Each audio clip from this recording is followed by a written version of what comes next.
Ilustre Colegio de Abogados de Lambayeque, doctor Víctor Anacleto Guerrero, público presente, tengan ustedes muy buenas noches. Se va a continuar con el ciclo de conferencias organizado por el Consejo Directivo 2013-2014. Invitamos al público presente a ponerse de pie para entonar las notas del himno al Ilustre Colegio de Abogados de Lambayeque.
Viva el Ilustre Colegio de Abogados de Lambayeque.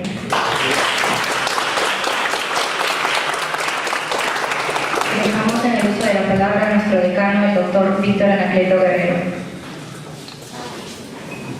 Doctor Juan Zamora Barbosa, auditor de esta noche, señores abogados, alumnos, público presente. Motivos de satisfacciones para mí contar nuestro consejo directivo y todo el colegio con un destacado magistrado y amigo y compañero de estudio de doctorado en la Universidad Pedro del Gallo. Decirles también que estamos próximos a los 92 años de nuestro colegio y que van a haber exposiciones también y que les pedimos participen, nos acompañen en estas exposiciones. La fiesta por los 92 años empieza desde la programación desde el 5 de julio, un campeonato de futbolito. El día 6 los invitamos para el desfile. El día 7 va a haber una conferencia sobre la importancia de la oratoria en el derecho. El día 8 hay una conferencia sobre los derechos fundamentales y el Tribunal Constitucional, conferencia que estará a cargo del doctor Raúl Chanameorbe. El día 9 es sobre el lavado de activos y delito de la administración pública, que estará el doctor Fidel Rojas Vargas. El día 10 estará el doctor Morón Urbina sobre el procedimiento administrativo y el día 11 habrá una cena, que es una cena musical con los hermanos Carlos. Invitarlos también, por favor, que difundan, que participen y se inscriban al Congreso, al tercer Congreso Nacional de Abogados de la Junta de Decanos, que se va a hacer acá en Chiclayo, en nuestro local, en todos estos ambientes, y habrán expositores extranjeros. Ya nos han confirmado el doctor Banosi, el doctor Pedro Sahuez, constitucionalistas argentinos, y también otros expositores que están por confirmar y expositores nacionales. Y lo importante es que nosotros participemos en este Congreso Nacional. Bien, voy a pedir a la doctora Marta Marrufo que dé lectura de la hoja de vida de nuestro expositor, el doctor Zamora Barbosa. Muchísimas gracias. Tenemos el agrado de presentar al doctor Juan Zamora Barbosa. El doctor es magíster en Ciencias Penales. Es juez superior titular de la Corte Superior de Justicia de la Libertad. Especialista en Derecho Procesal Penal y formación magisterial, para quien pido un fuerte aplauso. Al doctor Víctor Anacleto, decano del Ilustre Colegio de Abogados de Lambayeque. También a ustedes por su presencia en este evento de los viernes jurídicos programados por mi colegio también para elevar y para actualizar permanentemente en el aspecto académico cada uno de ustedes. El tema que voy a exponer el día de hoy es un tema quizá bastante conocido por todos nosotros y que de alguna manera es el aspecto más significativo del proceso penal, lo que más se puede visualizar del proceso penal hacia afuera, lo que más se resalta por los medios de comunicación. Me estoy refiriendo a la restricción de la libertad ambulatoria del ciudadano que se ve inmerso en la comisión de un delito. Y esta restricción de la libertad ambulatoria para fines del proceso la conocemos como la prisión preventiva. La restricción a la libertad ambulatoria de una persona debe responder a criterios de derecho, a criterios de proporcionalidad, de necesidad, de evaluación de la fortaleza acreditativa de evidencia preliminar que permita restringir precisamente esa libertad ambulatoria para fines del proceso. Como primer aspecto que es relevante tener en cuenta es que el proceso penal es el escenario hacia donde se traslada el conflicto en la sociedad. El proceso penal es un mecanismo para gestionar la conflictividad. Cuando se presenta cualquier tipo de circunstancia que tiene que ver con la comisión de un delito, ingresa el Estado a través del Ministerio Público o de repente el particular a través del ejercicio privado de la acción penal a mover el aparato estatal para efectos de que sea el Estado a través de sus órganos, sea el Poder Judicial, la Fiscalía, la Policía, pueda de alguna manera traer paz al conflicto independientemente del resultado que éste pueda generar. El proceso penal siempre va a plasmar dos valores importantes, ¿no? La eficacia por un lado y la garantía. Esta es la antinomia fundamental del proceso y lo vemos nosotros en el proceso penal, en el que debe por un lado estar la eficacia en la persecución del delito y por otro lado que esta eficacia en la persecución del delito debe ir acompañada del respeto a los derechos fundamentales de las personas. Ahí está, eficacia en la persecución del delito y garantía de los derechos fundamentales. Esta es una falsa antinomia. ¿Qué quiere decir? Que a veces confundimos, ¿no? Y a veces echamos la culpa nosotros a que el proceso penal o la justicia penal en general no camina por el hecho de que existe demasiada protección hacia el imputado, por ejemplo, ¿no? Demasiadas garantías para el imputado. No le podemos tomar, por ejemplo, el hecho de guardar el silencio en contrario. Tenemos que hacer un respeto de sus derechos quizá mayores a los que debería tener, por ejemplo, la víctima, pero esto es una falsa antinomia, porque el sistema de persecución penal no es ineficiente por culpa de que existan muchas garantías, ni el sistema de garantías es débil por culpa de la eficiencia de la persecución penal. El Código Procesal Penal nos proporciona herramientas para que ambos aspectos, la eficacia y la garantía, puedan consolidarse en el proceso penal y este pueda pues verdaderamente ser eficaz, siempre respetando los derechos fundamentales de quien se encuentra inmerso en el proceso.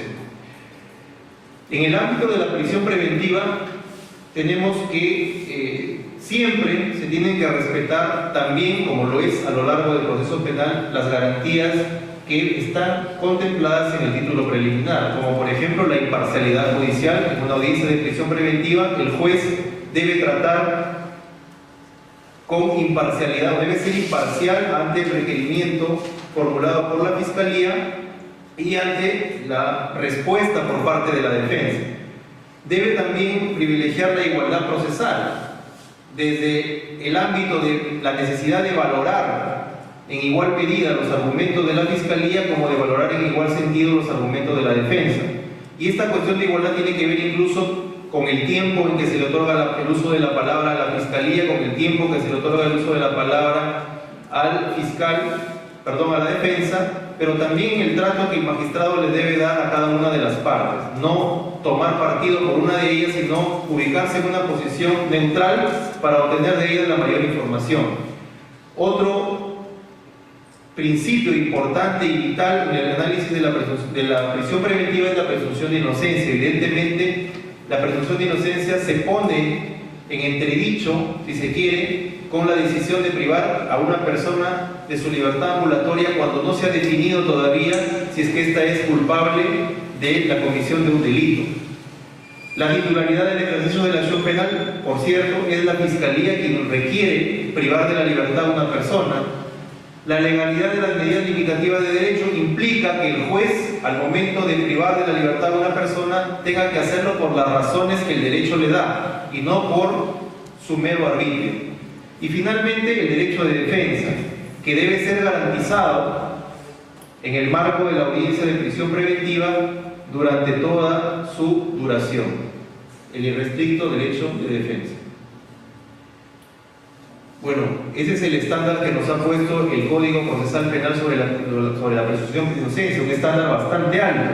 Ni siquiera la Constitución Política, en su artículo 2, 24, ni la Declaración Universal de los Derechos Humanos, ni la Convención Americana de Derechos Humanos, ni el Pacto Internacional de Derechos Civiles y Políticos ha puesto un estándar tan alto de destrucción de la presunción de inocencia. El Código Procesal Penal sí lo ha hecho, y es bastante elevado, ¿no es cierto?, el reconocimiento de la presunción de inocencia, porque para el proceso penal, el imputado, o para el proceso penal peruano, el procesado es considerado inocente y debe ser tratado como tal, mientras no se demuestre lo contrario y se haya declarado su responsabilidad mediante sentencia firme, no basta la de primera instancia, debidamente motivada. Una interpretación es contraria, si no está debidamente motivada, entonces no se puede haber enervado la presunción de inocencia, y para ello se requiere una suficiente actividad probatoria de cargo obtenida y actuada con la debida garantía procesal. Miren el estándar tan elevado que precisa la norma procesal penal para que se destruya la presunción de inocencia. La pregunta es, ¿se viene respetando este principio en el día a día del proceso penal? Eso cada uno de ellos puede evaluarlo y verificar si es que verdaderamente se está cumpliendo con garantizar este principio, esta garantía de presunción de inocencia. En cuanto a las medidas de coerción, también el artículo 253 del Código Procesal Penal nos proporciona cuáles son los postulados o los principios trascendentes que deben entrar en juego cuando se tenga que restringir la libertad u otra medida de coerción, sea personal o real. ¿Cuáles son estas? Por ejemplo, que en el proceso, que las medidas de coerción deben adoptarse en el proceso y bajo las exigencias que la ley establece, con respeto al principio de proporcionalidad, ¿no es cierto?, necesidad, idoneidad y proporcionalidad en sentido estricto.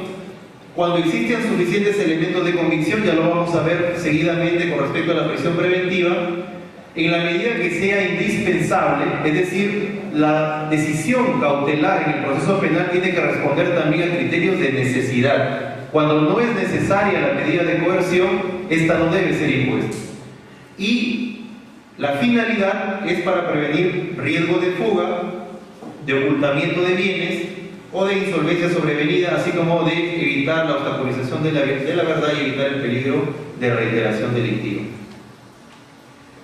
En la prisión preventiva entran dos valores en conflicto. Ya hemos visto que en el proceso penal en general estamos por un lado la eficacia y por otro lado la garantía. Pero en la prisión preventiva hay dos valores en conflicto: la presunción de inocencia, que está del lado de la garantía, y también la posibilidad de que no se frustre el proceso.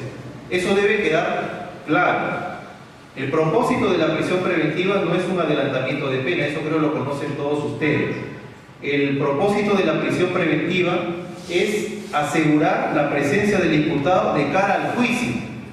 ¿Y por qué de cara al juicio? Porque teóricamente hay evidencia que permite afirmar que ese caso, que ese delito que se ha cometido, tiene un soporte acreditativo preliminar de una alta probabilidad, o que genera una alta probabilidad de que ese caso va a ser juzgado. Y en la medida que esos elementos sean de gravedad, pues se hace necesario privar de la libertad a una persona para asegurar que el juicio se lleve a cabo. Eso es, en realidad, aunque no lo dice el código, la finalidad de la prisión preventiva. El fin último, asegurar que el procesado se presente al juzgamiento oral, comparezca al proceso y específicamente al juzgamiento oral, y no quede pues frustrada la persecución penal y la eficacia de la misma.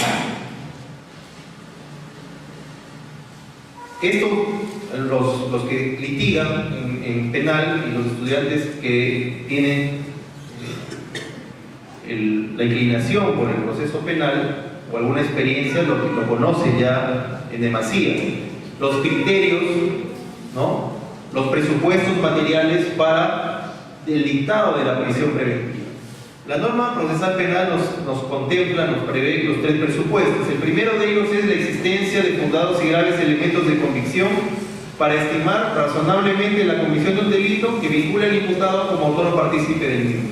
Es decir, la suficiencia probatoria preliminar, el fumus delicti commissi. Es decir, que exista evidencia, sea documental, sea a nivel de declaraciones de testigos, no de testigos en juicio, sino de testigos en el estricto sentido de la palabra, de gente que ha podido visualizar de manera directa o indirecta el evento delictivo. Los elementos de convicción no son los actos de investigación. Hay una confusión. A veces dicen, bueno, no se han actuado elementos de convicción. Está mal dicho eso, ¿no? Los elementos de convicción es lo que fluye de los actos de investigación. Los elementos de convicción, ¿a quién está dirigido? ¿Quién va a valorar los elementos de convicción? Los actos de investigación es el juez, ¿no? El juez es el que va a evaluar los actos de investigación y al juez le tiene que generar convicción, ¿no es cierto?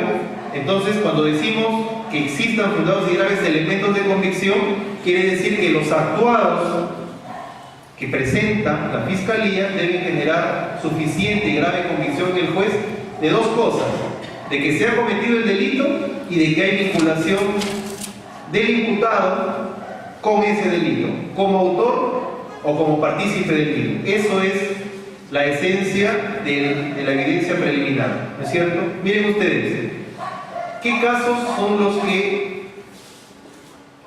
tienen la alta probabilidad de merecer un requerimiento fiscal de prisión preventiva?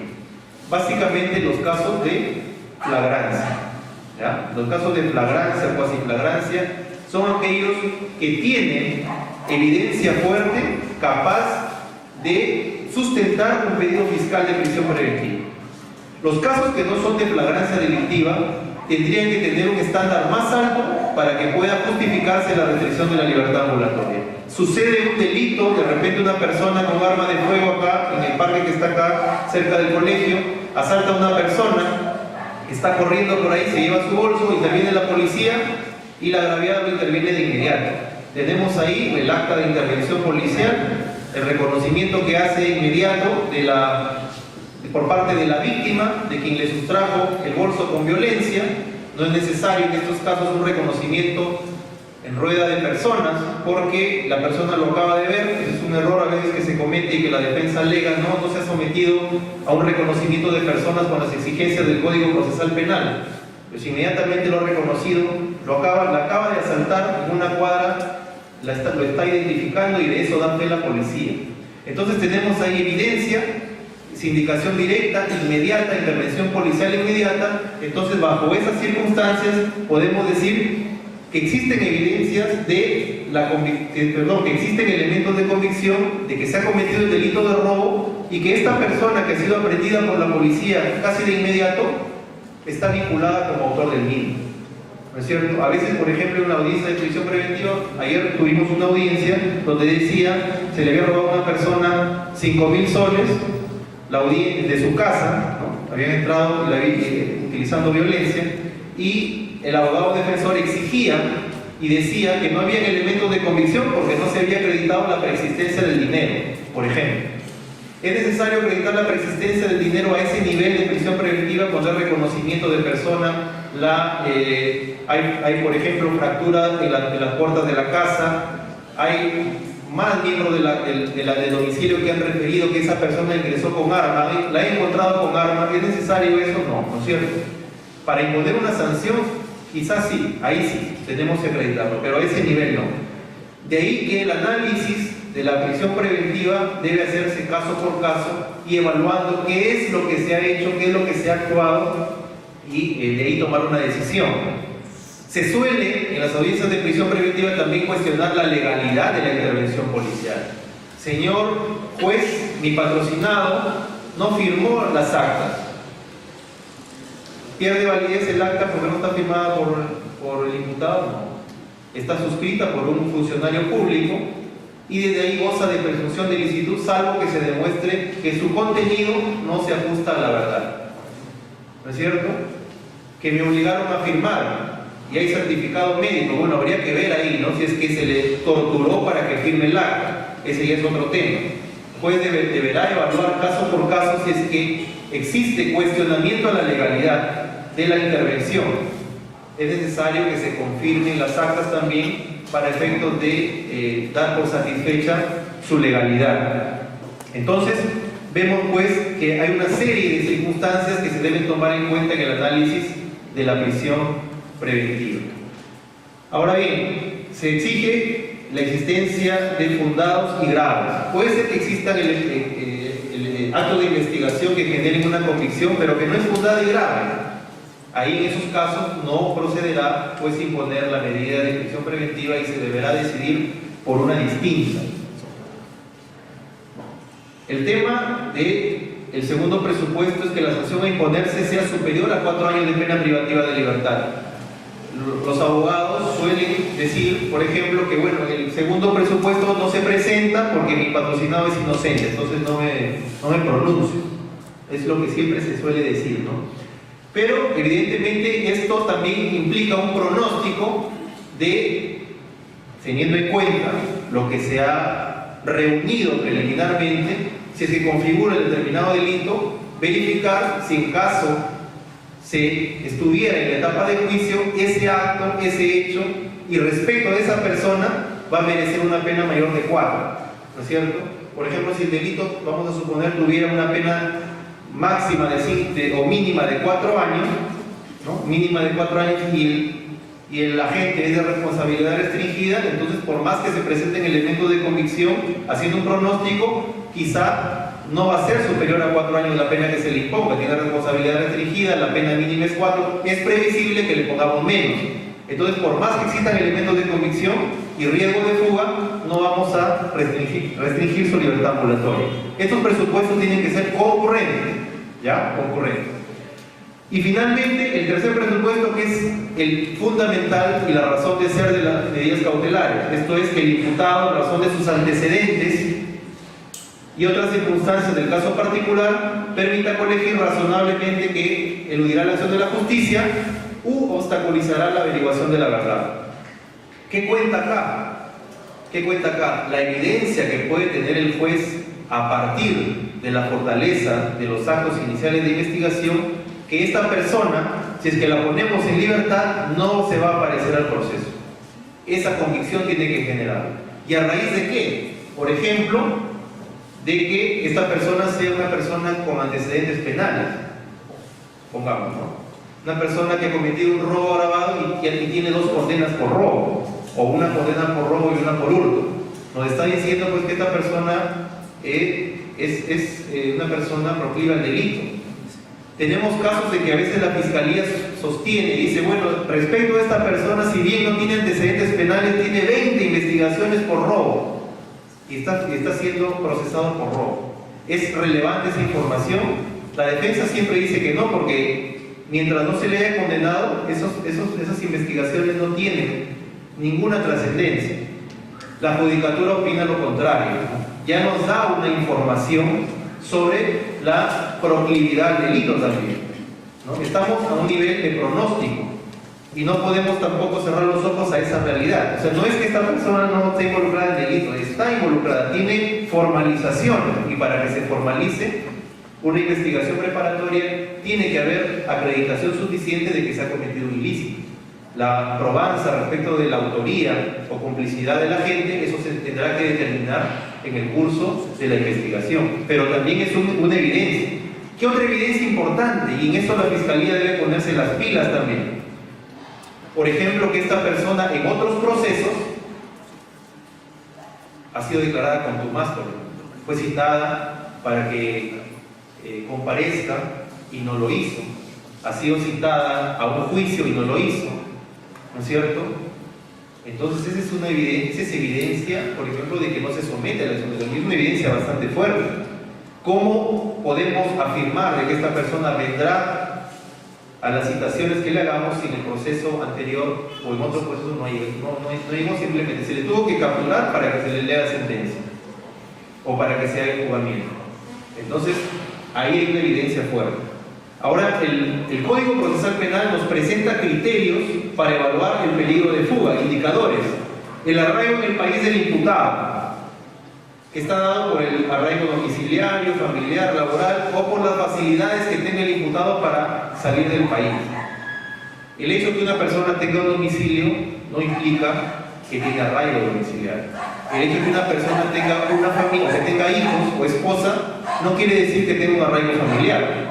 El hecho de que una persona tenga un trabajo un trabajo eventual, no puede ser interpretado así por el solo hecho de que sea un trabajo eventual como que no tenga arraigo, o como que sí lo tuviera. Tenemos que analizar caso por caso. Por ejemplo, en el caso del domicilio, se suele sustentar en los requerimientos de prisión preventiva del señor, el imputado no tiene domicilio conocido, o tiene varios domicilios. Tiene un domicilio en la ciudad de Chiclayo, pero en su ficha de RENIC aparece que tiene un domicilio en Jaén y tiene un domicilio fiscal en Piura. Eso es perfectamente posible, ¿no es cierto? Que una persona tenga su negocio en Piura, que en la ficha RENIC no la haya actualizado porque de repente viaja todas las semanas y que esté residiendo en la ciudad de Chiclayo. Pero habría que ver otros indicadores que nos permitan afirmar que esta persona está arraigada a un determinado lugar. Esas personas que vienen de tránsito o que no se les tiene dónde ubicar, no podemos afirmar que tengan un arraigo domiciliario. En cuanto al arraigo familiar, hemos tenido casos, por ejemplo, cuando la coartada del imputado es que estuvo con un hombre, ¿no? Con una mujer libando licor en tal sitio, y esa es la coartada para decir que no estuvo en el evento delictivo, ¿no? Y que con esa persona tiene una relación extramatrimonial. Y después en la audiencia de prisión preventiva nos presenta las partidas, o la partida de matrimonio, la partida de nacimiento de sus hijos. Entonces, habría que establecer ahí si verdaderamente esa persona tiene un arraigo familiar o no, ¿no es cierto? O sea, esa es una información que nos permite afirmar que esta persona no está arraigada a la familia, que por la familia no necesariamente va a comparecer al proceso. Más bien nos daría a entender que no tiene un arraigo familiar claro. Esos datos son importantes. El arraigo laboral igual. Por ejemplo, se le imputa a una persona con la comisión de un delito de robo agravado, que ha utilizado un vehículo taxi, los famosos raqueteros, ¿no es cierto? en un taxi estaba paseando por una urbanización y la víctima lo reconoce a los ocupantes de ese vehículo capturados por la policía como las personas que la asaltaron. Entonces, esta persona dice, bueno, yo trabajo para la empresa tal de taxi, y es precisamente el taxi donde se ha cometido el delito. ¿Tendrá un arraigo laboral esa persona? Y presenta el documento de que pertenece a la empresa, por ejemplo. No podemos afirmar que tenga un arraigo laboral porque ante la intervención flagrante, el hecho de que se pone en cuestionamiento el hecho de que tenga una actividad laboral lícita y conocida, ¿no es cierto? Entonces ahí tenemos también que evaluar, y el análisis es caso por caso, caso por caso.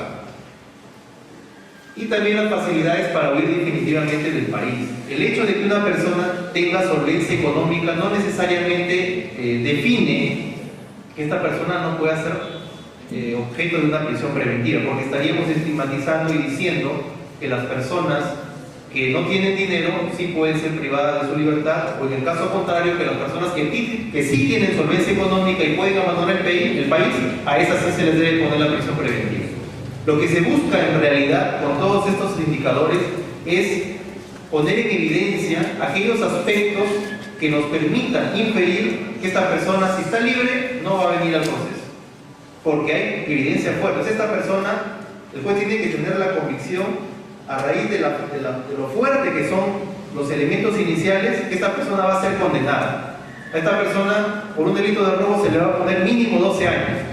Y con esa seguridad que tiene el juez de 12 años, esta persona estando libre, la gravedad de la pena, que es otro criterio, va a ser pues un elemento fuerte para que no venga al proceso. La gravedad de la pena es un criterio, que no es igual a la prognosis mayor de 4. No es igual, acá estamos hablando de la gravedad de la pena. Si la pena es grave, por sí sola genera un alto incentivo para que el imputado no se someta al proceso. La magnitud del daño causado y la ausencia de actitud voluntaria del imputado para repararlo suele ocurrir últimamente en los casos de homicidios culposos por accidentes de tránsito. Las penas son mayores de 4 y se suele, y más aún cuando el imputado está ebrio, se está dando un mandato de prisión preventiva con frecuencia. Lo estamos viendo, ¿no? Los medios de comunicación, que es frecuente también en el país. Uno de los criterios para evaluar también está acá, ¿no? Si esta persona, por ejemplo, que no estuvo ebria y negligentemente, no dolosamente, atropelló a una persona y le causó lesiones, pues si esta persona huyó, es un elemento bastante fuerte y bastante significativo de peligro procesal. Porque no ha habido ninguna actitud de reparar el daño, de llevar a la persona al hospital, de prestarle auxilio. El hecho de haber huido es un indicador suficiente para poder establecer que esta persona no se somete a la acción de la justicia, ¿no? Ese es otro de los criterios. ¿Que estos criterios tienen que concurrir? No establece la norma que concurran, sino que basta que uno de ellos sea lo suficientemente grave para que el juez pueda tomar la decisión de restringir la libertad ambulatoria, porque el proceso no concluirá o se pondrá en riesgo por el hecho de que el imputado no acuda. Otro criterio es el comportamiento del imputado durante el procedimiento en otro procedimiento anterior. Si se le estuvo requiriendo a la persona para que comparezca a este proceso y no lo hizo en reiteradas oportunidades, es una evidencia pues, de que no quiere comparecer. Fue en otro anterior lo que les decía, declaratorias de contumaz, resistencia a acudir a las diligencias, etc. Y el otro criterio también importante es la pertenencia del imputado a una organización criminal o su reintegración a la misma. También es un criterio que ahora ha sido incorporado en el artículo 269, que antes estaba fuera, estaba en el artículo 268, ahora lo han incluido como indicador. También, cuando una persona está o pertenece a una organización criminal, ¿no es cierto?, también es un elemento bastante grave para poder restringir su libertad ambulatoria. ¿Y en qué medida? En que como está vinculado a un tipo de organización estructurada, organizada, pues evidentemente se va a presentar riesgo de que esta persona huya por la relación que tiene con el crimen organizado. Por la sola pertenencia también es un criterio para poder restringir su libertad. Y en cuanto al peligro de obstaculización, bueno, tres indicadores: cuando existe un riesgo razonable de que el imputado destruirá, modificará, ocultará, suprimirá o falsificará elementos de prueba, influirá para que con imputados, testigos o peritos informen falsamente o se comporten de manera desleal, o iniciará a otros a realizar tales comportamientos. Un caso de delito de violación sexual de menor, donde el violador es el padrastro, evidentemente ahí, desde ya, si tenemos, por ejemplo, evidencias de retratación de la víctima o evidencia de conflicto entre padre con madre o familiares del entorno, pues es evidente, si viven en un mismo ambiente, en un mismo domicilio, que el imputado pues tratará de influir en la víctima para que ésta cambie su versión. Es algo que suele ocurrir en el entorno de ese tipo de delitos.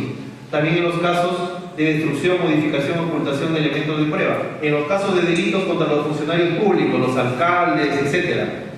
A veces la Fiscalía Anticorrupción, donde la hay, requiere a los fiscales, a los alcaldes, a los funcionarios municipales entrega de documentación. Y esas personas no la proporcionan. ¿Podrá ser un inicio también? Sí, ¿no es cierto? No quiere colaborar. Está obstaculizando la acción de la justicia.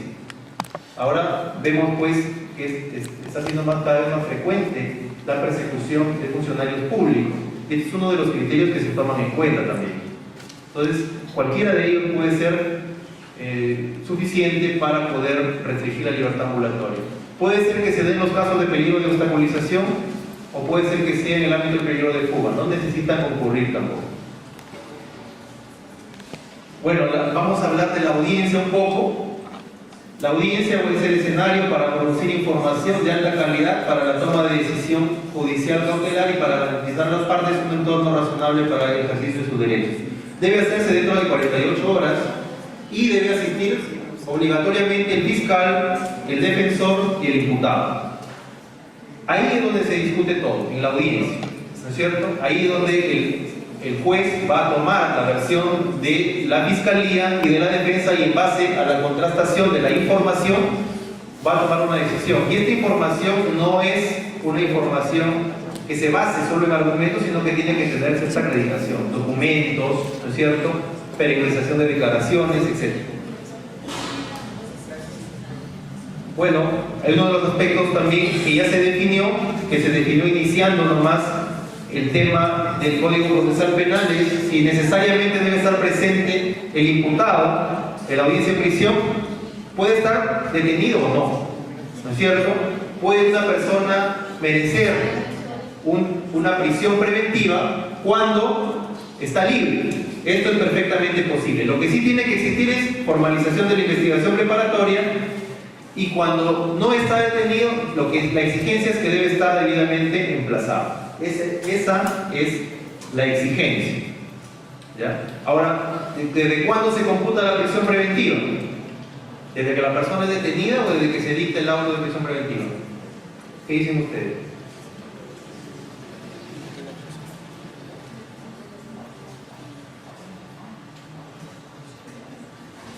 ¿Ah? ¿Desde qué? ¿Desde qué detenida? ¿Qué dicen por allá? No es desde cuando es detenida, es desde cuando se dicta el auto de prisión preventiva. En España sí se toma en cuenta el plazo desde la detención y comienza a correr el plazo de la prisión ambulatoria como si fuera prisión preventiva. Acá no, en el Perú, es desde que se dicta el auto de prisión preventiva. Y se empieza a computar desde que esta persona es verdaderamente detenida. ¿Ya? Desde que cuando está libre, los cómputos se dan desde que esta persona es detenida. Si una persona está con prisión preventiva, y hemos tenido casos del abogado que dice pido cese de prisión preventiva y esta persona nunca está detenida. Se ha dado, ¿no? Cese de prisión preventiva y esta persona está libre. ¿Procede? No procede, por si acaso. ¿Ya? Esto lo definió la Casación 1, Guauber. Los roles en la audiencia, un rol de quien requiere la decisión fiscal, la decisión judicial, un rol 2 del actor a quien puede afectar la decisión judicial y el rol 3 el rol del juez. Ahora, en el ámbito de la prisión preventiva o de las audiencias de prisión, esos roles pueden cambiar. Por ejemplo, cuando hay una prolongación, también el fiscal va a ser el requirente. Y cuando hay un cese, quien va a asumir el rol número 1 es el diputado a través de su defensa. ¿Ya? ¿Qué es lo que debe hacer el fiscal? Bueno, debe explicar el contenido de su requerimiento, sustentando sus argumentos con evidencia, lo que les decía, evidencia de respaldo, y responder a las objeciones y argumentos de la contraparte. Y la defensa debe responder los argumentos de la fiscalía, sustentar sus argumentos también con evidencia y replicar los argumentos del requiriente que se hacen cargo de sus objeciones. Un tema importante, y que lo vemos nosotros a diario, es que muchas veces la defensa, al momento de replicar o responder al requerimiento de prisión preventiva, lo que hace es argumentar a favor de la tesis de la defensa. Y acá hay una pérdida de perspectiva. ¿Por qué? Porque quien realiza la investigación preparatoria es el fiscal. El fiscal es el dueño de la investigación preparatoria. Él acude al juez cuando requiere una decisión que va a afectar derechos fundamentales, como es la prisión preventiva. Él le dice al juez: juez, esta persona quiero investigarla presa. Eso es lo que le pide el fiscal. Entonces, para que tome el juez esa decisión, tiene que decir cuáles son los hechos y de qué manera esta persona está vinculada con estos hechos. Lo que tiene que replicar la defensa es precisamente que no existen elementos de convicción respecto de la tesis de la fiscalía. A veces el escenario de la prisión preventiva se convierte en un mini juicio, donde se expone y se trata de atacar la credibilidad de los testigos. Por ejemplo, dice ha incurrido en contradicciones los policías, por ejemplo. Tratan de justificar o defender la tesis de la defensa y no atacar las debilidades de la tesis de la fiscalía. Ese es el enfoque que se debe dar. Es decir, la fiscalía dice: acá sí hay evidencia que acredita esto, la defensa tiene que decir: ahí no hay evidencia que acredita eso. Ese debe ser el enfoque. No sé si me dejo entender. No se trata de una defensa de la tesis o de una acreditación de la tesis de la defensa. Hemos tenido casos donde el abogado dice: ¿sabe qué, señor juez? Lo que dice la fiscalía no es cierto, porque mi patrocinado no intervino en el delito. La fiscalía está diciendo que sí, que la había dicho que lo reconoce, que él es. Pero dice: no, él pasaba por el lugar. Él pasaba por el lugar, él no ha intervenido en el delito, él pasaba por el lugar. Y él venía de la universidad, ¿no? Y venía de la universidad y se iba con dirección a ver a su enamorada. Y digo: señor abogado, ¿ha declarado su patrocinado? No, ha guardado silencio. ¿Y de dónde saca usted que se iba? No, él me lo ha dicho. Por ejemplo, él está exponiendo un argumento de defensa sin ningún tipo de soporte, ¿no es cierto? Si es que lo que tendría que decir ahí, por ejemplo, es: bueno, hay una persona que ha declarado que estaba con mi patrocinado. Ha presentado de que tiene, por ejemplo, clase en la universidad, o que salía de clase, hay evidencia de eso, ha estado en clase. Pero esta persona no declara. ¿Cómo puede la defensa decir o armar una tesis de defensa sin ningún tipo de soporte? No tiene ningún respaldo esta información. Los componentes específicos del debate de la prisión: tenemos la seriedad de los cargos, tienen que ser serios los cargos, con evidencia, la necesidad de cautela, ¿no? Se tiene que discutir sobre si es necesaria la privación de la libertad, ¿no? Si es que no hay otra medida idónea para asegurar la presencia del imputado. Una comparecencia con restricciones podría hacerlo, ¿no? Podría hacerlo, pero habría que ver qué restricciones le ponemos. Por ejemplo, en otros países se le pone una restricción interesante que a veces hemos ensayado ponerla. Por ejemplo, le decimos al señor: ¿sabe qué, señor? Usted se le va a dar comparecencia con restricciones, pero deberá permanecer en su domicilio, ¿no?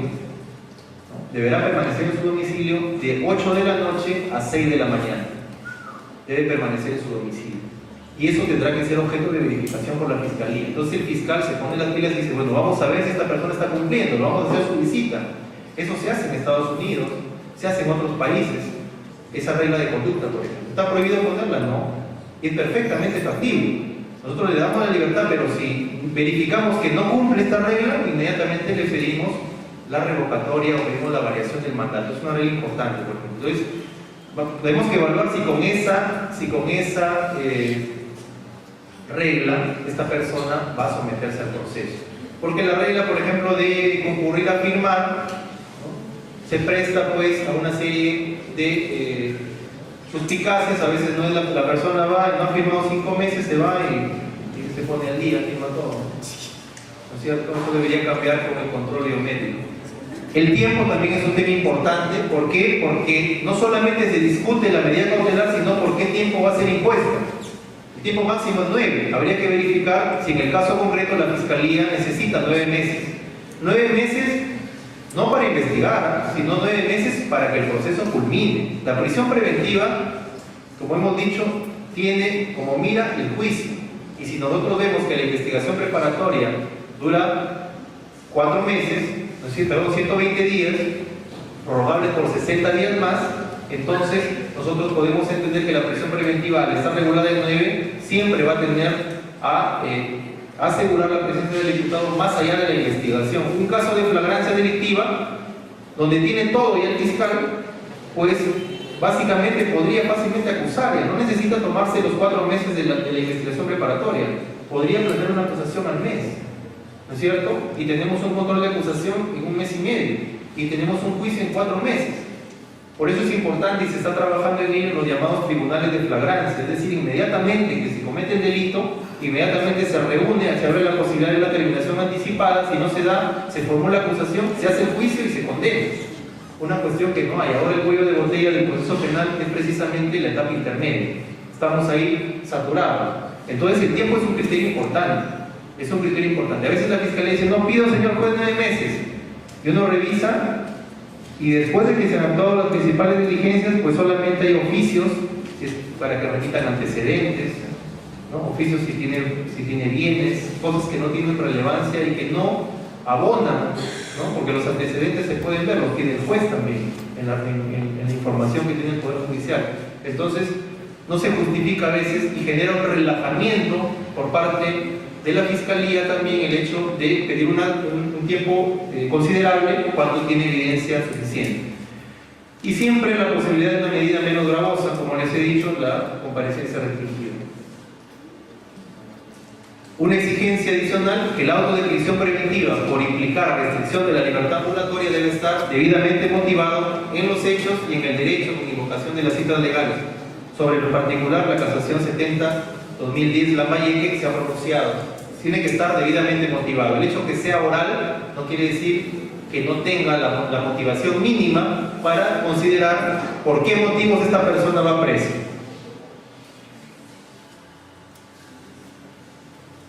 Vamos al plazo.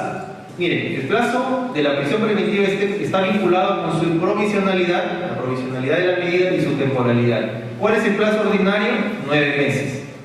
Ese es el plazo legal máximo. Dentro de ese parámetro, el fiscal puede requerir menos o puede requerir los 9 y el juez le puede dar menos. ¿Ya? Es el plazo máximo, 9 meses. Plazo extraordinario, 18 meses. ¿No? Esto es para los procesos complejos. Artículo 342.3 del Código Procesal Penal. En procesos complejos el plazo extraordinario es 18. Puede ser que después de la investigación preliminar el fiscal diga, ¿sabe qué, señor? Este proceso es complejo y se justifica que se dé una prisión preventiva hasta por 18 meses. Esto ha variado o va a variar. ¿Cuándo se considera un proceso complejo? Se considera un proceso complejo en estos supuestos. Hasta el momento son estos. Cuando se requiere una cantidad significativa de actos de investigación, es bastante lo que tiene que investigar el fiscal. Cuando comprenda la investigación de varios delitos, ¿no? Por ejemplo concursos, etcétera.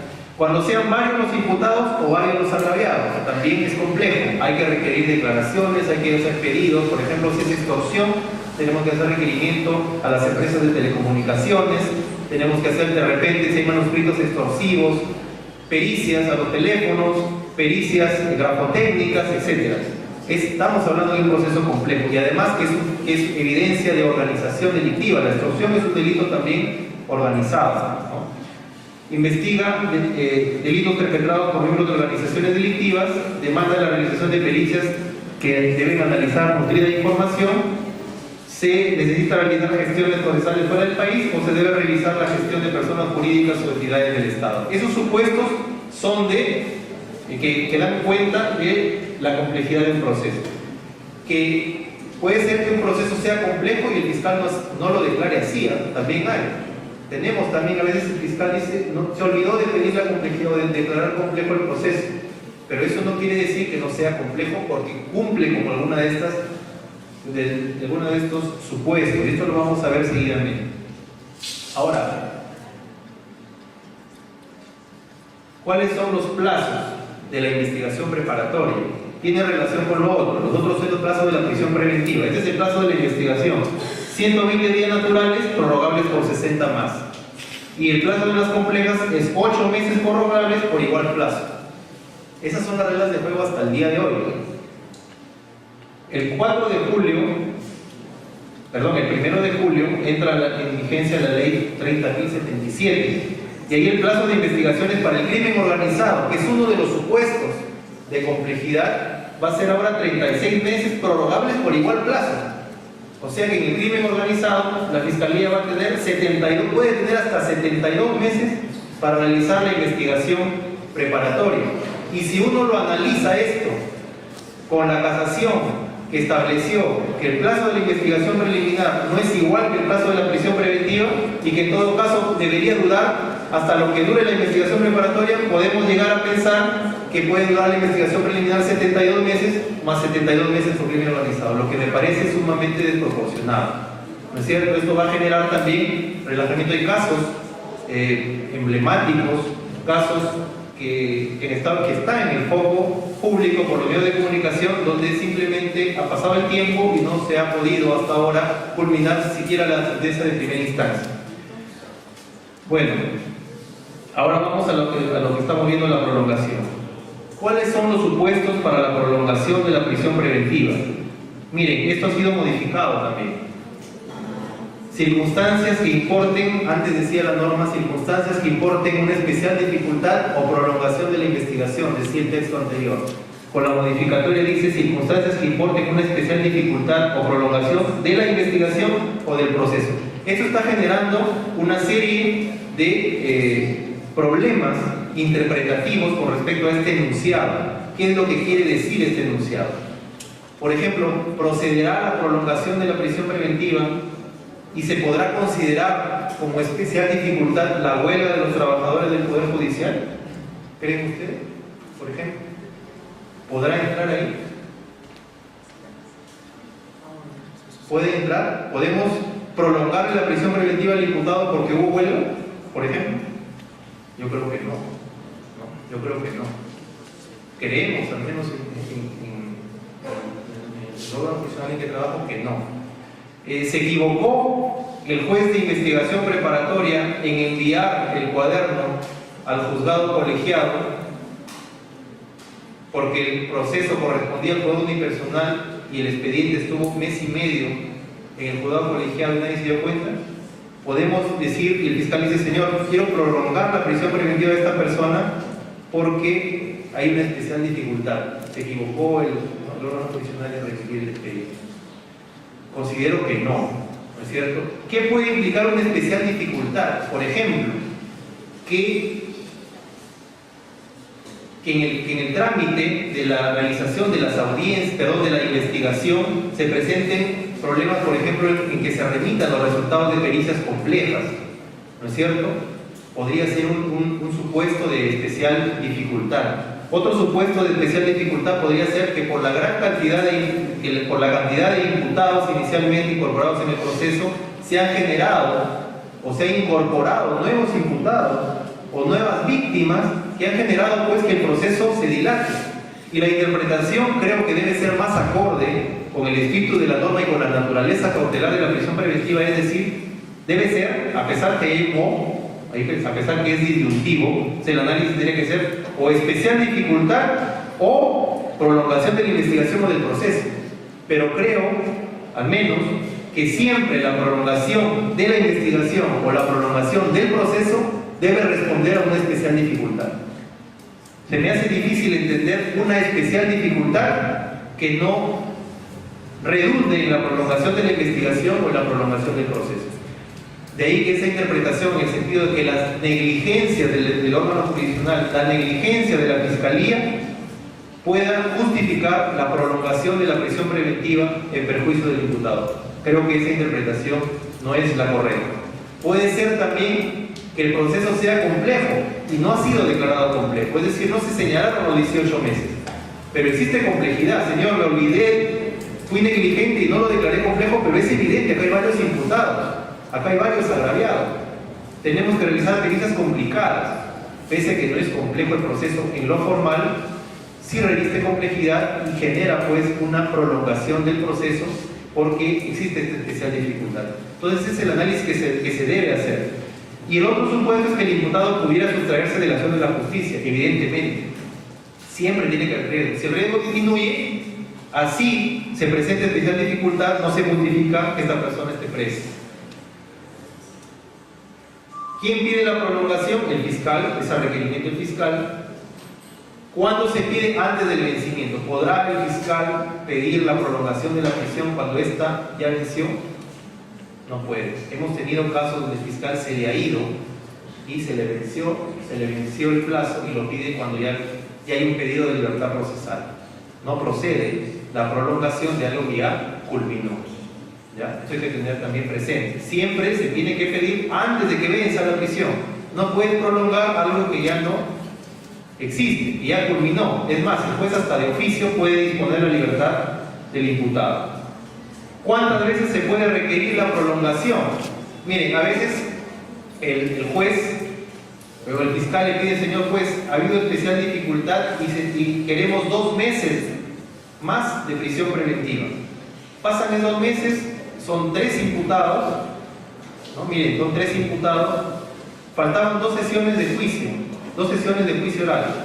En una sesión no llega el abogado defensor de uno de los imputados y presenta su certificado médico, está justificado, ¿no? Podrá haber mentido de repente, ¿no? Pero ahí está el certificado médico visado, ya justificó, ¿no? Se frustró, no se pudo hacer porque si no está el abogado no puedes llevar a cabo el juicio, se dilató, ¿no es cierto? ¿Podemos decir que es malicioso? No tenemos evidencia de que es malicioso, no está justificado. A la otra semana el otro abogado se realiza la sesión y la siguiente se enferma el otro abogado. Tenemos 2. Entonces el fiscal podrá requerir nuevamente una prolongación. Sí, ¿no? Sí, porque hay especial dificultad, pues se enfermó el señor y se volvió a enfermar el otro. Sí, se puede, no existe limitación para solicitarla más de una vez. La casación 328-2012 ICA, que recién fue publicada este año en el peruano, reconoce tal posibilidad, lo deja entrever, porque en ese caso se pidió hasta en 3 oportunidades la prolongación. Sin embargo, el análisis para su procedencia debe responder a los criterios de la prolongación, es decir, que hay especial dificultad. Si no, evidentemente no procede. Ahora bien, plazo de prolongación. Dice por un plazo no mayor al fijado en el artículo 2722, es decir, ¿hasta cuándo puedo prolongar la prisión? No olvidemos, plazo ordinario 9 meses, plazo en proceso complejo 18. La norma dice que se puede prolongar por un plazo no mayor al fijado. Entonces ahí hay 2 interpretaciones. No dice, bueno, el proceso en la prisión de 9 meses la podría prolongar 18 meses más hasta 27. Esa es la posición mayoritaria que concuerdo. Y la otra es, cuando es complejo, 18 meses, se puede prolongar hasta 36. ¿No es cierto? 27 y 36. Pero ¿es lógico suponer que en un proceso no complejo vaya a la prisión 27 meses? Evidentemente no. Nosotros hemos entendido y suele suceder que la Fiscalía en procesos que no son complejos pida pues 5 meses más, 4 meses más, 3 meses más. Es impensable que pidan 18 meses más, porque no se justificaría. Si diría, bueno, es complejo, bueno, tendría que ir al otro supuesto, que es de la posibilidad de prolongar hasta 36 meses. ¿Quién es el competente para conocer el pedido de prolongación? Antes lo hacían los jueces de juzgamiento. No sé, en algunos distritos judiciales todavía lo hace el juez de juzgamiento. Y el criterio era de que como ya estaba precluida la etapa de investigación preparatoria, pues cualquier incidencia del juicio debería ser conocida por el juez de juicio. Y en medio del juicio, el fiscal pedía la prolongación y se escenificaba el debate, ¿no?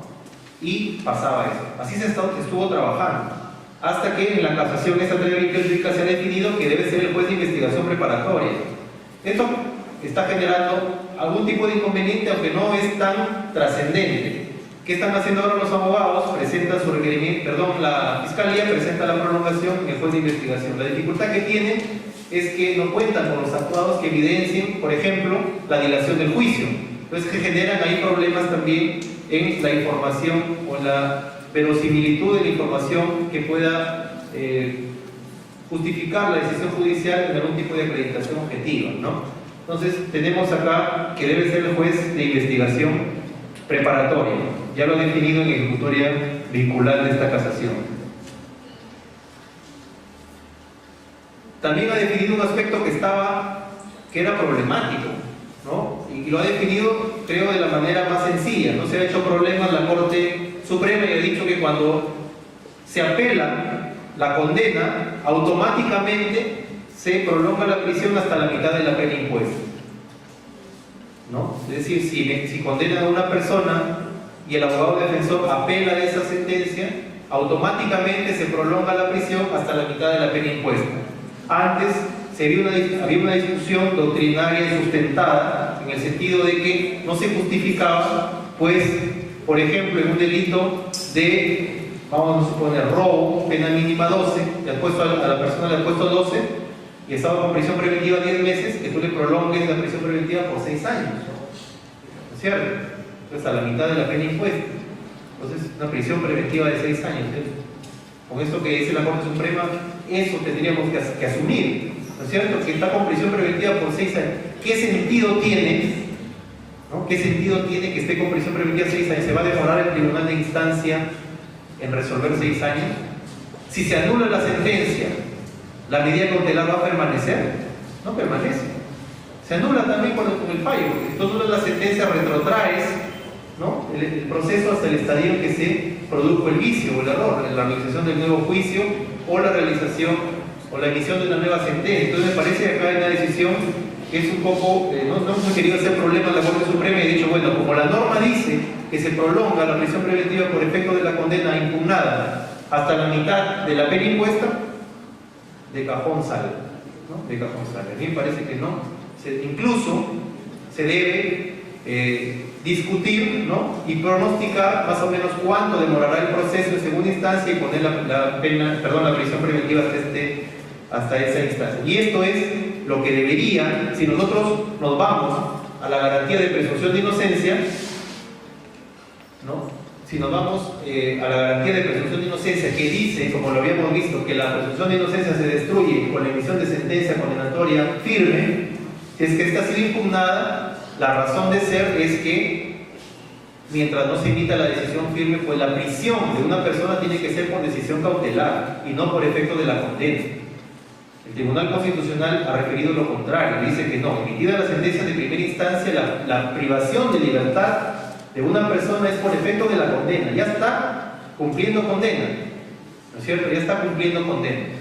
Pero si nosotros nos vamos al enunciado de la presunción de inocencia que dice que solo se destruye con sentencia firme, sería un contrasentido asumir que la privación de libertad ya es por pena ejecutada.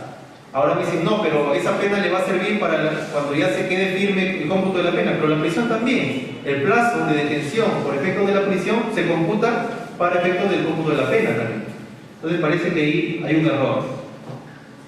Según la casación 328 ICA también dice que no es legal requerirla, pues en los casos de sentencia condenatoria de primera instancia que haya sido recurrida, su prolongación es de aplicación automática, así lo establece la Corte Suprema. Eso es lo que les decía, prolongación de la prisión preventiva o ejecución provisional de la condena. Ahí están los dos.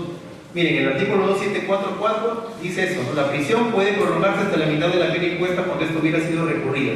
Y el artículo 402.4 dice, la sentencia condenatoria en su extremo penal se cumplirá provisionalmente aunque se interponga recurso contra ella, salvo pena de muerte o limitativa de derechos. Entonces, si se ejecuta inmediatamente, quiere decir que hay normas contradictorias, ¿no? ¿Cómo? ¿Bajo qué régimen se está privando de la libertad de esa persona? ¿Por efecto cautelar o por efecto de la sentencia? Es un tema que no está definido, es un tema importante, también creo trascendente y que tiene que definirse a nivel del principio de presunción de inocencia. Vamos ahora ya, el cómputo del plazo de la prisión no se tendrá en cuenta para el cómputo de los plazos el tiempo en que la causa sufriere dilaciones maliciosas atribuibles al imputado o a su defensa. Ese es otro tema, el 2751, no se computa. Y ha habido requerimientos de la Fiscalía, no de prolongación, y el señor solicita audiencia para que no se compute este plazo por maniobras maliciosas. En el caso que les ponía del abogado, si el abogado en ese caso se enfermó y presentó certificado, podemos tener el caso donde hay 3 abogados, en una audiencia falta y no justifica uno, en concurrencia injustificada. En la otra sí viene ese abogado, pero el otro no viene. Y en la otra igual, y ya vence la prisión. Entonces, válidamente intentar pedir, señor, que no se compute desde la citación de la primera audiencia hasta la acá por maniobras maliciosas. Porque no ha justificado, sin concurrencia injustificada. Es válido. Es válido. ¿Ya? Es válido. No se computa, es decir, ese plazo no se cuenta.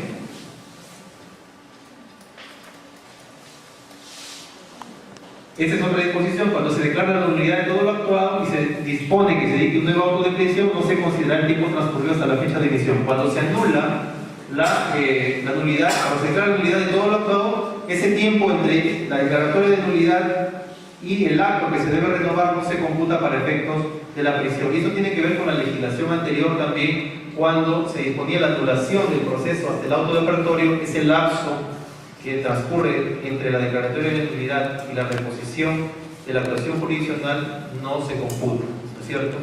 Se entiende que ese tipo de circunstancias no deben ser pues atribuibles al imputado, porque si no estaría además que se considere esta disposición que tiene más que ver con la eficacia del proceso. Ya terminando, la impugnación de la prisión, bueno, la audiencia de apelación de auto.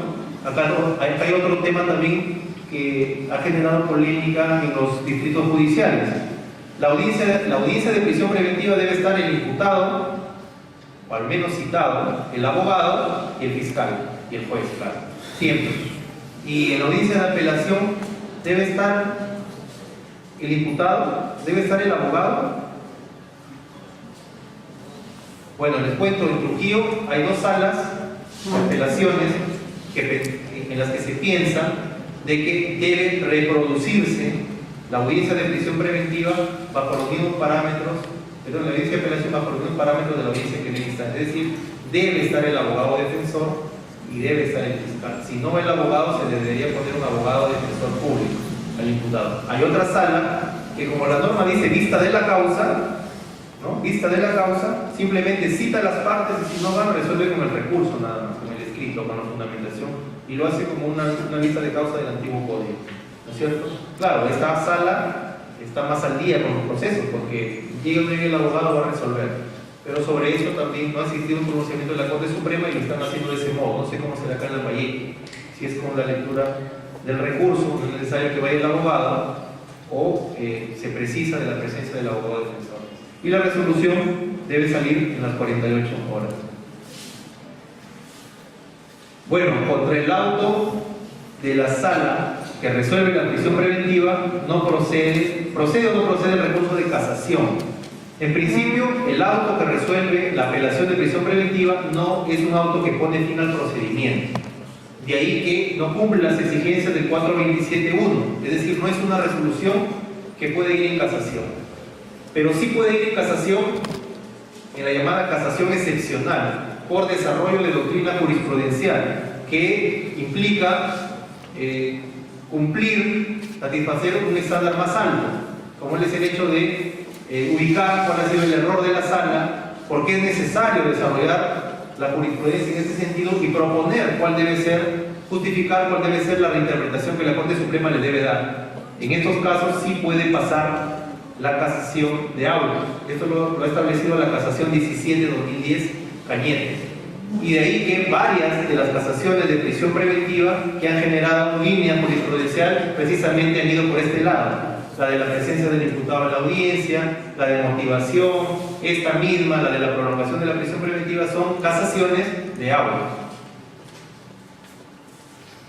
Y finalmente, bueno, el cese de prisión, que ya es una prerrogativa que tiene el abogado defensor de requerir al juez la variación, el cambio de la medida cautelar cuando nuevos elementos de convicción demuestren que no concurren los motivos que determinaron su imposición y resulta necesario sustituirla por la medida de comparecencia, ¿no? Ahí el juez tiene que evaluar y ese es el análisis también caso por caso, ¿no? Caso por caso. Por ejemplo, tenemos la experiencia es amplísima, ¿no? ¿no? Hemos tenido casos donde ha habido un delito flagrante, había declarado el agraviado y después ha presentado un escrito el agraviado para pedir una ampliatoria de su declaración, ¿no? A veces incluso firma un abogado del estudio del imputado y lo presenta, y en esa se retracta, ¿no? Se me he equivocado, la policía, etcétera, etcétera. Entonces ahí tenemos que evaluar si verdaderamente es un acto que pone, si ese elemento es más fuerte que una declaración espontánea prestada de manera inmediata, ¿no? Tenemos que hacer la evaluación, ¿no? O de repente presentan declaraciones juradas, hay 4 testigos que en declaración jurada notarial dan cuenta que esta persona estuvo en otro lugar y no en el lugar donde fue intervenir en flagrancia. ¿Podrá tener fortaleza? No. Una declaración jurada no tiene tanto peso como una declaración prestada de manera directa de la Fiscalía. Y lo fundamental, que resulte necesario sustituirla por una medida de comparecencia. Para determinar la medida sustitutiva, el juez tiene que tener en cuenta además las características del imputado, el tiempo transcurrido y el estado de la causa. Por ejemplo, el peligro procesal se incrementa y la gravedad de la pena se incrementa cuando existe una acusación. Por decir, pedir un cese cuando ya hay una acusación genera o es ya una situación, una circunstancia un poco adversa a la defensa, porque ya la evidencia inicial que tuvo la Fiscalía se ha consolidado, se ha fortalecido y ya está plasmada en un requerimiento acusatorio. Entonces, el riesgo de que esa persona huya es más alto todavía, ¿no? En abstracto, por cierto, habrá que establecer pues, si esa acusación está bien hecha, por ejemplo, ¿no? Pero son aspectos que puede evaluar caso por caso. Y también, así como la prolongación se puede pedir las veces que sean necesarias, la defensa también puede pedir el cese las veces que lo considere pertinente. Bueno, les agradezco por su atención. No sé si tienen alguna pregunta, sería importante que me puedan de repente trasladar sus inquietudes.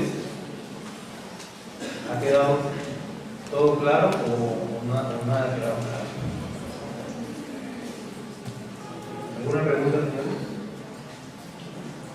Sí.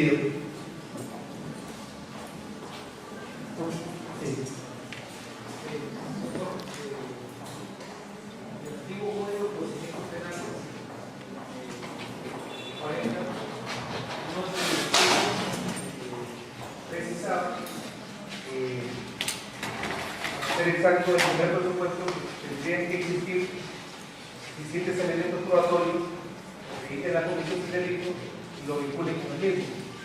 En tanto que el nuevo Código Procesal Penal habla de graves y fundados elementos de convicción. Quisiera, doctor, que se puede ilustrar cuál es la diferencia, ¿no? de uno y otro denunciado, ¿no? Porque genera la verdad.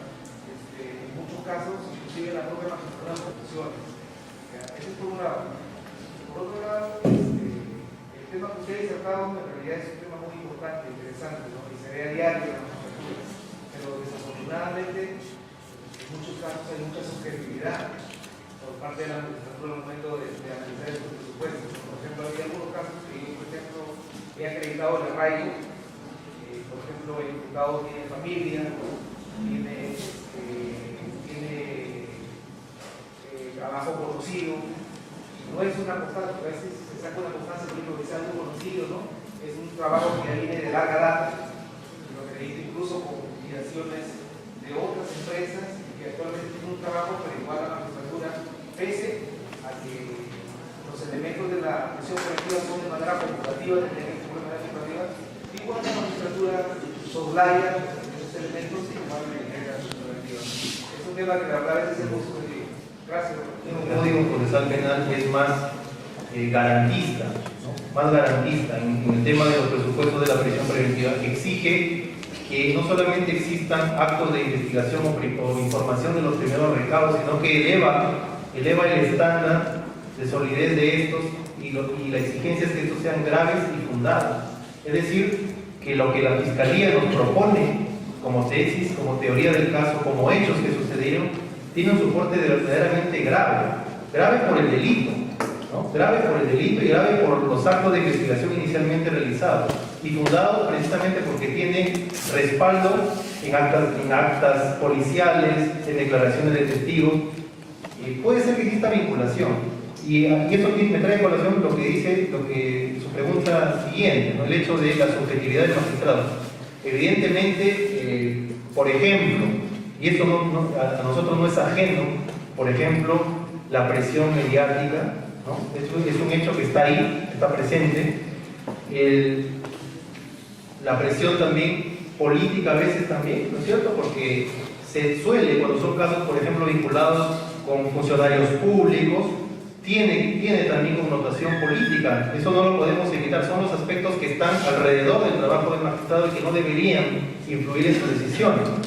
Pero creo que el magistrado debe enfocarse a un análisis objetivo, ¿no? Ser imparcial y tratar con igualdad las partes. Particularmente considero que los casos de flagrancia delictiva, cuando la persona ha sido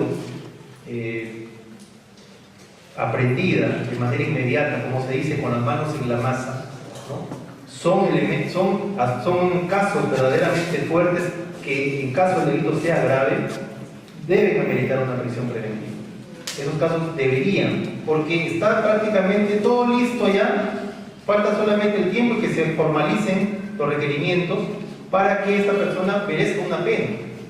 Y en estos casos se justificaría, por más que tenga domicilio, si una persona ha sido reconocida por una víctima, en ese momento la policía le ha caído, es inminente que a esta persona se le ponga una pena. Existe presunción de inocencia, ciertamente, existe, todavía no se le pone la condena, pero existe una alta probabilidad de que esta persona sea condenada. Entonces, en ese caso, si esta persona presenta y acredita que tiene un domicilio habitual, la gravedad de la pena será un criterio que pesará más que el hecho que tenga domicilio, ¿no es cierto? Pero hay veces que no es flagrancia delictiva, que por ejemplo hay una sindicación, ¿no? Una sindicación aislada, entonces uno puede decir, bueno, acá hay elementos de convicción, pero no son graves y fundados, ¿no es cierto? O de repente son graves y fundados, pero esta persona las veces que ha acudido al Poder Judicial ha ido. Esa es una evidencia, ¿cierto? Está en la audiencia de prisión preventiva, que está en riesgo su libertad, está presente el imputado. El juez que está mirando eso dice, bueno, señor, esta persona estaba así, en el filo, ¿no? Dependía de la decisión judicial para que esta persona se vaya a su casa o se vaya a preso. Y está viniendo. ¿Qué mayor evidencia de que no existe riesgo? ¿No? En Chile me acuerdo que estuvimos de pasantía por allá y hubo un caso de una persona que había cometido un asesinato. Y esta persona le fijan la fecha para la audiencia de formalización de cargos, porque ahí en Chile la formalización de investigación preparatoria que se hace por acá por escrito, hay una audiencia donde se formalizan los cargos y se le pide la prisión en el mismo acto, no es más directo. Y la persona fue a la audiencia y el juez le dio comparecencia. Había matado a una persona y fue un escándalo, pues. Fue un escándalo, ¿no? Fue la noticia del día, ¿no? Entonces, miren, es cierto, esta persona, hay elementos de convicción pero esta persona está viniendo. Cuando no hay ese riesgo, que deberá ser elaborado, evaluado caso por caso, pues, ¿no? Evidentemente, cuando el juez toma una decisión garantista y da una comparecencia, por ejemplo, un caso de extorsión, al día siguiente lo hace en la prensa. Eso es el precio que se tiene que pagar a veces, pero el juez está para administrar justicia en base a los hechos y al derecho, no es un juez, no es un jurado, ¿no es cierto? Ni tampoco es un juez popular, pues, que va a decidir en base a lo que le dice la gente, ¿no? A veces es muy impopular la labor del juez, pero tiene que tomarlo, tiene que hacerlo, ¿no? ¿Alguna? Sí, doctor. El tema, quiero ser puntual, el tema del arraigo es un tema muy polémico, porque muchas veces es muy subjetivo los criterios tanto del abogado como de los jueces. Usted, por ejemplo, nos ha señalado de que no necesariamente un certificado domiciliario o una constancia domiciliaria necesariamente acredita un arraigo familiar. También nos ha dicho que no necesariamente un certificado de trabajo debidamente con todos sus requisitos legales necesariamente nos determina un arraigo laboral. Entonces usted nos ha hablado de qué es lo que no determina un arraigo. Entonces yo la pregunta le diría a usted, más de la experiencia que tiene, ¿cuándo estamos entonces frente a un arraigo verdaderamente domiciliario o cuándo estamos frente a un arraigo legal para que encaje dentro de los cánones establecidos por la norma? Ya, bien. Bueno, lo que usted dice es importante Pero yo no he dicho que si presentas documentos que tienen trabajo, ¿no? Yo he dicho que tiene trabajo eventual. Si la persona tiene, por ejemplo, vamos a suponer, esta persona es un trabajador administrativo de un colegio o es docente de un colegio y tiene sus boletas, ¿no? Viene trabajando por 15 años en ese colegio, esta persona sí tiene arraigo laboral, sí tiene arraigo laboral. Pero, por ejemplo, viene una persona que presenta al momento de su declaración una versión y dice, por ejemplo, que es obrero agrícola, soy obrero agrícola de campo, y presenta después una declaración, una constancia de trabajo de una empresa de mototaxi diciendo que es mototaxista, y el carnet de mototaxista, ¿podemos decir que esta persona tiene un trabajo habitual? Y hay una duda. Si dijo una cosa a la autoridad policial y después nos presenta otra, entonces no podríamos afirmar que existe un arraigo laboral. Pero si nos está acreditando, ahora, el hecho de que tenga un arraigo laboral tampoco quiere decir que no se le puede imponer prisión. Si no, no estarían, por ejemplo, privados de su libertad funcionarios de alto nivel, diplomáticos, generales en el antiguo régimen, expresidentes, ¿no es cierto?, que han tenido trabajo. Entonces, el hecho de tener trabajo habitual, de trabajar y de tener trabajo, no quiere decir o no garantiza, no es justificación legal para que no se le pueda privar a una persona. Hay otros criterios también. Entonces, el análisis tiene que ser integral. El análisis tiene que ser integral. En cuanto al arraigo familiar, del mismo modo, una persona puede estar, por ejemplo, un padre que fue abandonado por su esposa y está a cargo de sus hijos. Él permanentemente va a los colegios, asiste a las reuniones de padres de familia, los lleva al médico, está arraigado a la familia le importa. Podemos afirmar entonces que tiene un arraigo familiar. Pero es una persona que se desatiende, que tiene juicios de alimentos, que no vive con su familia, ¿no es cierto?, que tiene una relación aparte. Entonces no podemos afirmar que tiene un arraigo familiar. Podrá tener domiciliario, laboral, pero que está arraigado a esa familia, a esos hijos, difícilmente podemos afirmar. Entonces el análisis tenemos que hacerlo caso por caso, ¿no es cierto? Y es cierto, o sea, nosotros que vemos apelaciones de prisión preventiva, podemos verificar y a diario, y esto es una realidad a nivel nacional, de que muchas veces pues se le busca la sin razón, como es lo que usted debe ver con su pregunta, para decir que la persona no tiene simplemente arraigo. Entonces, el hecho de que una persona tenga trabajo no genera arraigo laboral, ¿no es cierto? Porque tendríamos que ver si es un trabajo fijo, que es un trabajo estable, son circunstancias que tienen que evaluarse. Le agradezco por su pregunta. Sí, doctor.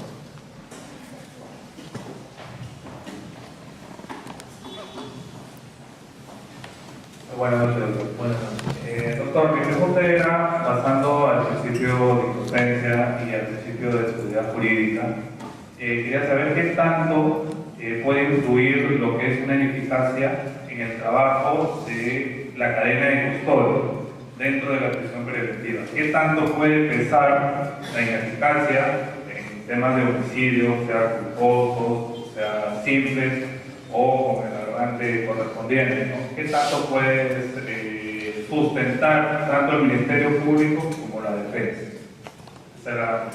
Gracias. Bueno, evidentemente el tema de la cadena de custodia tiene que ver con asegurar la integridad, la intachabilidad de la prueba de cara al juicio, ¿no es cierto?, perenizar. Evidentemente, en la prisión preventiva no tiene mucha relevancia el tema de la cadena de custodia, sobre todo en los casos de delitos flagrantes, pero sí tendría trascendencia, por ejemplo, si es que se evidencia de la cadena de custodia que se ha roto la cadena de custodia, ¿no es cierto?, en la entrega, por ejemplo, del arma incautada, del policía que la incautó en la escena del crimen, y el perito, por ejemplo, ¿no es cierto?, no firma el perito, no aparece en la firma del perito, no hay el arma. Entonces difícilmente podríamos nosotros darle el peso necesario a la declaración del policía que dice que se incautó un arma. Entonces en eso podría influir, aunque no sería, como le digo, del todo determinante, porque en la audiencia de prisión preventiva, por su inminencia, se requiere fundamentalmente evidencia acreditativa y la cadena de custodia no sería ahí un aspecto relevante, salvo en el supuesto que le he puesto, el supuesto que le he mencionado. Basta ahí, creo yo, con las evidencias de la intervención policial, si es que estamos en un caso de flagrante delito. Lo otro ya es cuestionamiento probatorio, ¿no es cierto? Bien, les agradezco por su atención. Muchas gracias por la